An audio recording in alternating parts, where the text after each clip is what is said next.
Oi pessoal, tudo bem? Vamos aqui dar sequência às nossas aulas. Agora nós vamos preparar a massa do bolo Red Velvet. Esse é um bolo que ele tem várias especificidades e cuidados em seu preparo, então a gente precisa ter atenção e tentar entender cada processo e sua função, certo? Nós vamos começar aqui partindo pelo método cremoso. Vou colocar aqui, vão acompanhando as fichas da aula 10, certo? Aqui eu estou fazendo a receita dobrada por conta do tamanho da minha forma, ok? Pronto, vou partir aqui do método cremoso, onde eu vou adicionar os ovos um a um, não é? Para a minha receita aqui bem estável.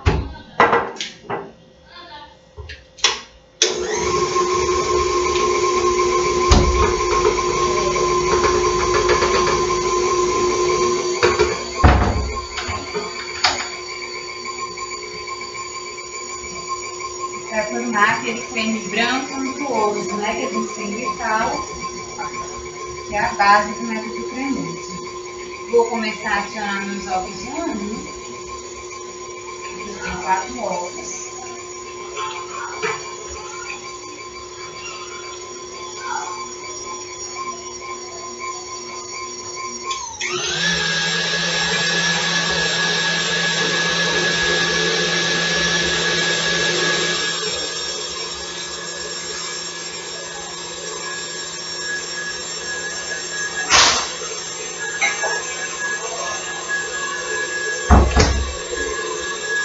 Eu vou colocar agora o meu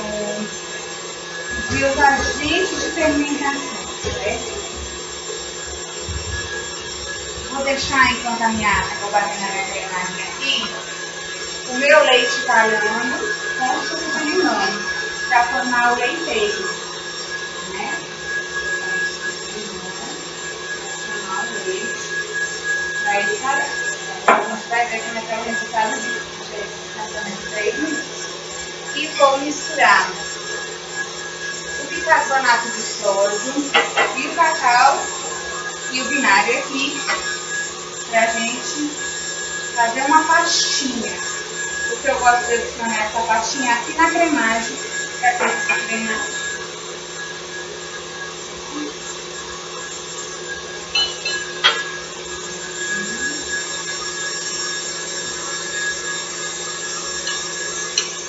Daqui em diante, meu processo precisa ser rápido, porque senão o meu bicarbonato já vai entrar em ação, em interação com o meu vinagre, e aí vai dificultar minha fermentação. Né? Senão, vou rápido. Vou formar aqui uma pastinha.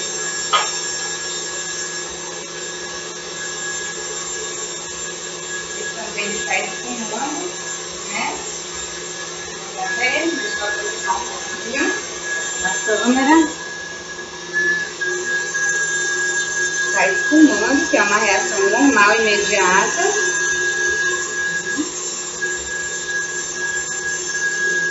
Meu cacau já foi peneirado, né? Vou trazer pra cá. Eu vou adicionar ali na minha cremagem para que essa pastinha, não chega a ser uma pastinha, né?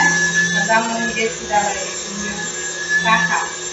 Que disperse no creme base e não fique com grumos.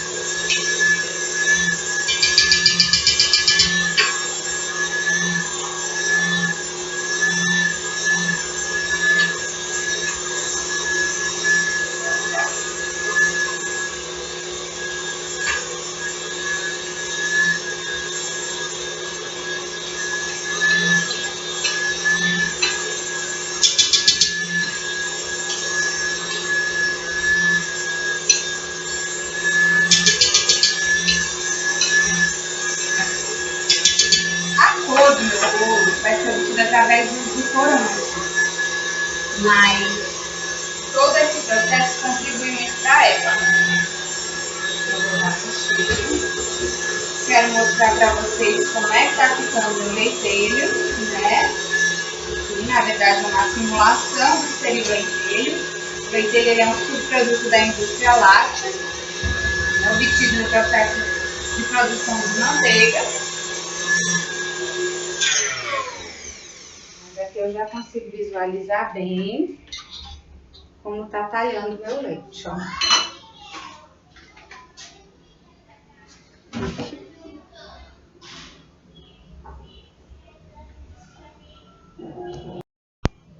Ó, a gente consegue ver, ó, que ele tá bem talhadinho. Tá vendo?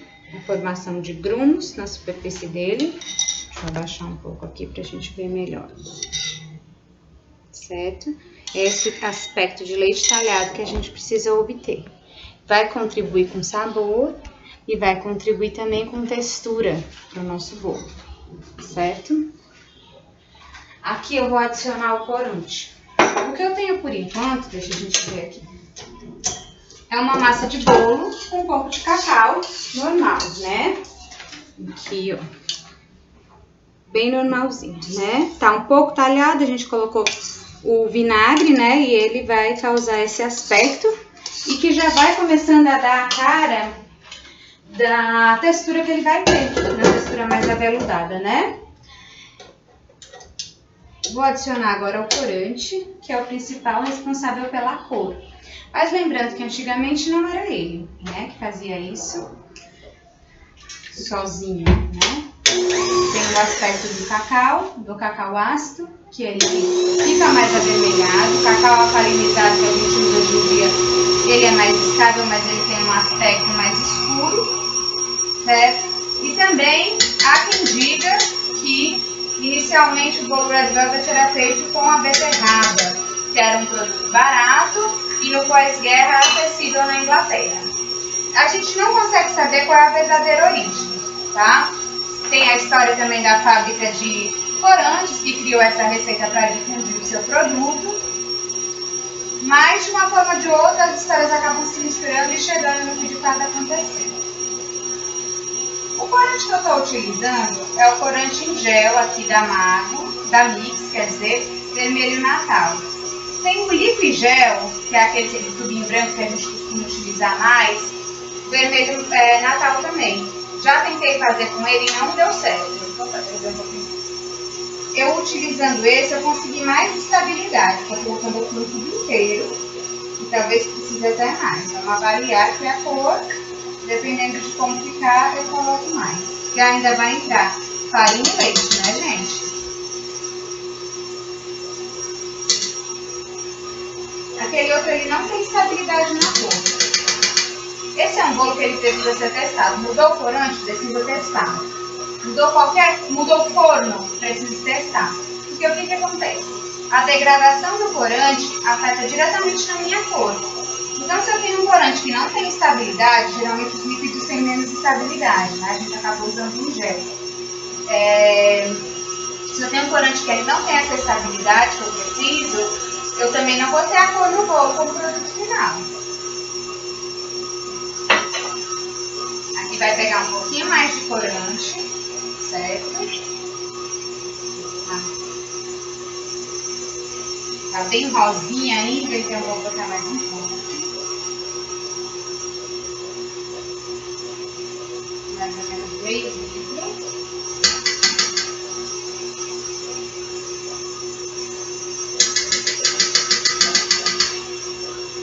E durante o torneamento eu perco muito dessa estabilidade, então eu vou colocando quase 2 litros inteiros, certo? O que tinha no primeiro ali era muito pouquinho, eu não estou nem considerando. Pronto, agora tá uma cor mais interessante. Vou levar aí para vocês verem. Tá um vermelho bem vivo agora, assim, sabe?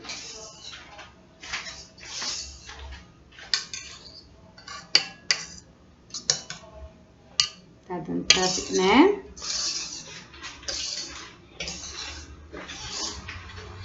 Aí agora eu vou adicionar intercaladamente aqui, vou colocar a essência de baunilha, que eu não coloquei. Essa minha essência alcoólica, feita na vodka. Intercaladamente, método cremoso comum, né? Farinha e leite. Vocês vão ver na receita, e o leite na receita de vocês, eu usava farinha com fermento. Mas a lógica é ensinar esse bolo que teoricamente ele não leva fermento. Só que eu nunca tive coragem de fazer e eu acho que chegou o momento da gente confiar no que a teoria coloca pra gente, né? Então nós vamos utilizar a farinha sem fermento aqui para vocês verem que realmente o bicarbonato de sódio e o vinagre e o leitelho vão conseguir cumprir essa função.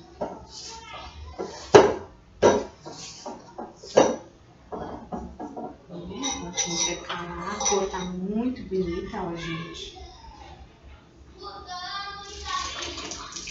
Bem talhadinho o leitelho. Quando coloca o leitelho, geralmente é mais prático. Vocês ficam desesperados porque a massa talha todinha. Isso é normal, né? O que acontece? As proteínas do leite precipitam quando a gente adiciona o ácido, e isso é normal.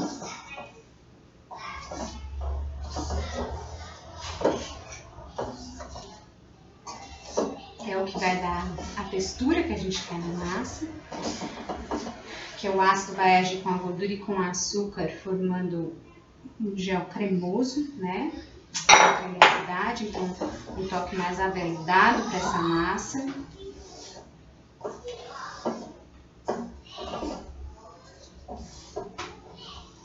Movendo delicadamente aqui, intercalado farinha e leitelho.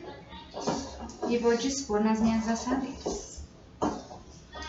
As assadeiras, nesse caso, eu passei uma leve camada de manteiga só para grudar o papel manteiga e cobrir com papel manteiga. Eu não usei desmoldante nesse caso, porque eu quero fazer como se fosse um peeling nesse bolo. Eu quero remover a primeira camadinha dele da crostinha que vai se formar, para que ele fique bem vermelho. Muitas vezes, o que acontece? O forno é muito agressivo, então a gente vai ter que usar uma temperatura bem delicada para conseguir trabalhar esse bolo.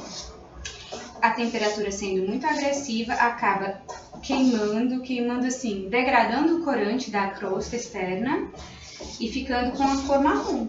Fica feio mesmo. Se a gente não mistura bem o corante, por isso que eu gosto de botar ele logo ali na cremagem, eu também fico com partes marrons e partes vermelhas. E se não for um corante que tem essa resistência térmica para a gente conseguir trabalhar, acontece a mesma coisa. Então, a cor desse produto é necessária, assim, a preservação da cor é um dos principais cuidados, um dos principais aspectos, e a gente precisa ter muita atenção em pré-testes, porque mudou uma temperatura de forno, mudou a assadeira química, mudou a forma de untar, qualquer uma dessas coisas pode comprometer a cor do nosso bolo. Ó, a cor tá belíssima, tá um vermelho bem vivo, tô com a mão toda suja aqui, vou passar um paninho e vamos dar sequência. Pronto, vou pegar minhas assadeiras, ó. Todas eu forrei com um disco de papel manteiga na base e cortei uma tira da altura da forma para cobrir a lateral, porque assim, depois que ele estiver pronto, eu removo todo o papel manteiga do entorno dele. Não é o papel manteiga encerado, é o papel manteiga comum, que vai puxar aquela primeira camadinha de massa. E aí eu consigo garantir a remoção daquela parte mais escura da crosta, né? Dividir em 3 porções.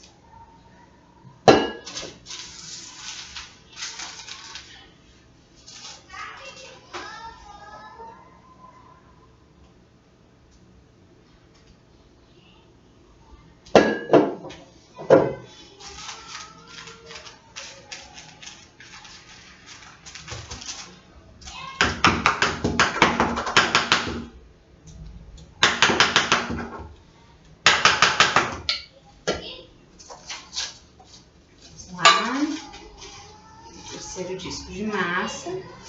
Vou dividir em 3 discos, mas, né, dependendo do tamanho da tua forma ou da quantidade de bolo que você queira produzir, aí você divide da maneira que você achar melhor.